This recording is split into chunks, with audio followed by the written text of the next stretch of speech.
Manchester United bertujuan untuk mencapai final piala domestik ketiga mereka di bawah manajer Erik ten Hag ketika mereka menghadapi tim Championship Coventry di semifinal Piala FA hari Minggu. Ten Hag tentunya akan menurunkan 11 pemain terkuatnya. Di bawah Mister ada Andre Onana yang telah kebobolan banyak gol di musim debutnya. Di bek kanan ada Aaron Wan-Bissaka yang menikmati performa terbaiknya karena absennya pemain bertahan lainnya. Duet bek tengah sangat sedikit pilihan. Bek muda Willy Kambuala akan kembali berduet dengan seniornya Harry Maguire. Meski Maguire melewatkan latihan awal pekan ini karena terganggu oleh keluhan paha, bek Inggris itu diperkirakan akan tersedia. Laga ini juga akan membuat Diogo Dalot mengisi posisi bek kiri dengan Luke Shaw dan awal Tyrell Malacia keduanya absen dalam jangka waktu lama. Tampil buruk, Casemiro tetap dipercaya bertugas mempertahankan ruang di tengah taman. Duetnya bersama Kobbie Mainoo harus bersiap dikritik menerima terlalu banyak tembakan. Mainoo yang sangat berbakat harus banyak belajar dalam bertahan, namun bakatnya dalam penguasaan bola sungguh luar biasa. Remaja tersebut tidak tampak terganggu dengan kejadian besar tersebut. Percikan cemerlang lainnya untuk United musim ini, Alejandro Garnacho bisa dipastikan starter di sisi kanan penyerangan.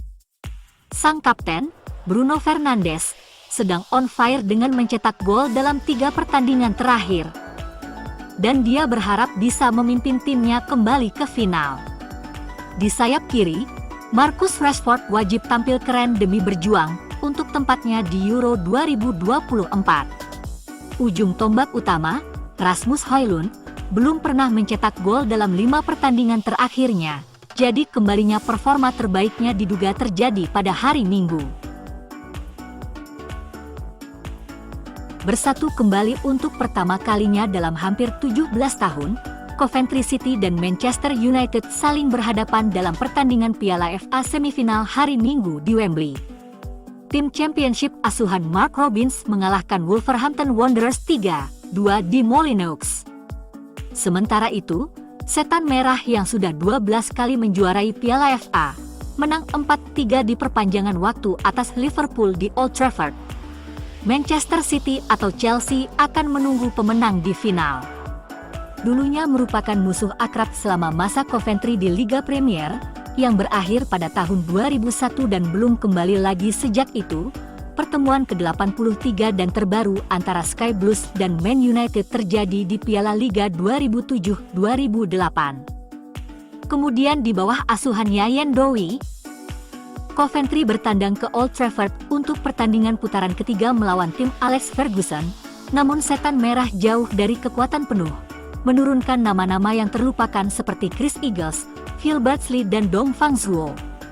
Johnny Evans, yang diperkirakan akan absen di semifinal karena cedera, juga menjadi starter untuk United pada hari itu, namun itu adalah kesempatan yang harus dilupakan bagi skuad muda Ferguson, karena 2 gol dari Michael Mifsud membawa Coventry meraih kemenangan penting 2-0. Coventry kalah dalam 6 laga IPL berturut-turut melawan United dari tahun 1998 hingga 2001. Satu-satunya keberhasilan itu adalah kemenangan 3-2 di Hickfield Road pada bulan Desember 1997, di mana Dion Dublin menjadi salah satu pencetak gol Coventry.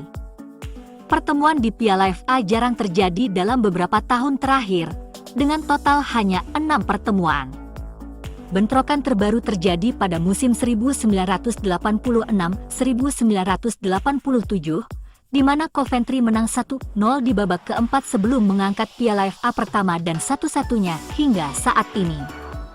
Setan Merah telah menyingkirkan Coventry dari Piala FA dalam 4 dari 5 pertandingan sebelumnya.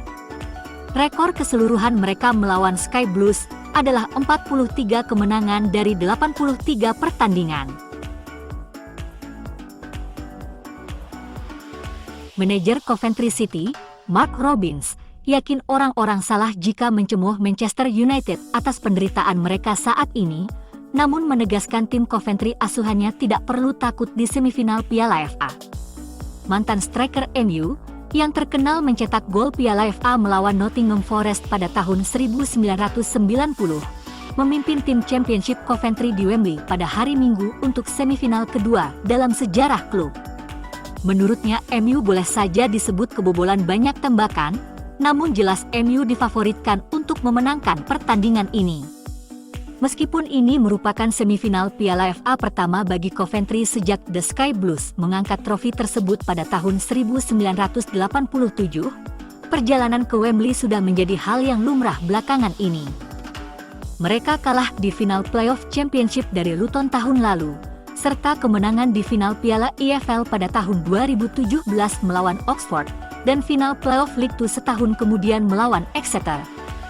Robins akan selalu hidup dalam cerita rakyat Piala FA United. Gol kemenangannya melawan Forest di putaran ketiga pada tahun 1990 sudah lama dianggap sebagai salah satu yang menyelamatkan pekerjaan Ferguson. United kemudian memenangkan Piala FA tahun itu, dengan Robins juga mencetak gol kemenangan dari bangku cadangan, melawan Oldham di semifinal, dan sisanya tinggal sejarah. Robins juga mengecam keputusan membatalkan laga ulang Piala FA musim depan sebagai sebuah pukulan telak bagi klub-klub liga yang lebih rendah.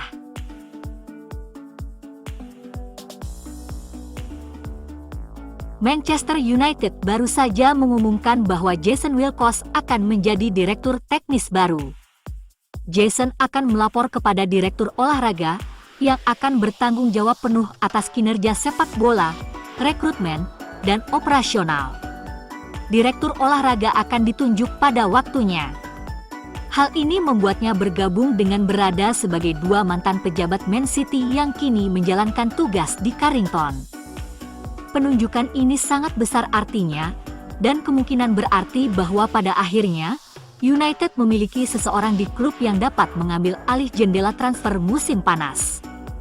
Newcastle telah mendapatkan pengganti Dan Ashworth, sehingga kesepakatan dengan MU bisa dipercepat.